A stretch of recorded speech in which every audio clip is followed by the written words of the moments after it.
Certains pourraient trouver ma tenue indécente, en même temps, on s'invite pas chez les gens sans frapper. Quant à savoir si j'ai choisi de faire ma toilette dans l'évier de la cuisine, eh bien, c'est une autre histoire.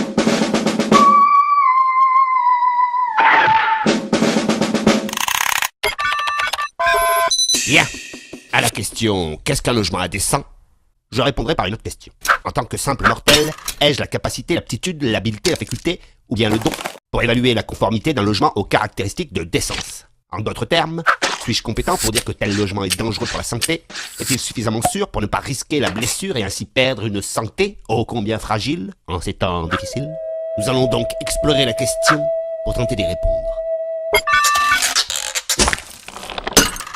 Allô? Oui, je vous appelle pour vous faire part d'un petit souci. Disons que je me sens un peu à l'étroit. Dites-moi, normalement la pièce principale ne devrait-elle pas faire au minimum 9 mètres carrés? Avec une hauteur sous plafond de 2 mètres 20? Ou un volume de 20 mètres carrés calculé en prenant en compte la partie de la pièce dont la hauteur est supérieure ou égale à 1 mètre 80? Bien. La définition du logement décent est inscrite dans la loi. Un bailleur est tenu de remettre un logement décent, ne laissant pas apparaître de risques manifestes pouvant porter atteinte à la sécurité physique ou à la santé du locataire. Le logement doit être doté des éléments le rendant conforme à l'usage d'habitation. Ainsi, le caractère manifeste des risques signifie qu'ils sont visibles et détectables par toute personne à l'occasion d'une visite attentive.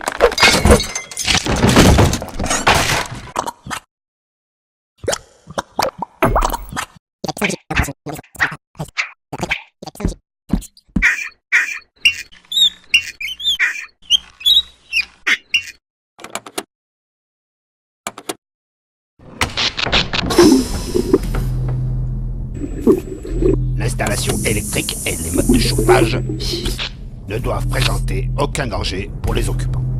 Il y a 3 facteurs de risque importants: l'électrocution, l'intoxication et l'explosion.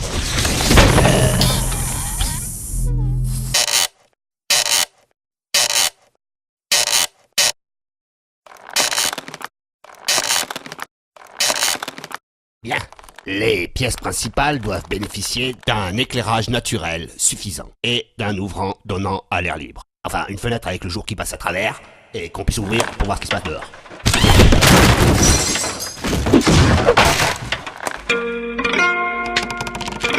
Précisons quand même que le locataire est trop souvent focalisé sur l'état des tapisseries et des revêtements de sol, qu'il en oublie les autres points à problème, comme les WC qui peuvent se trouver dans la cuisine.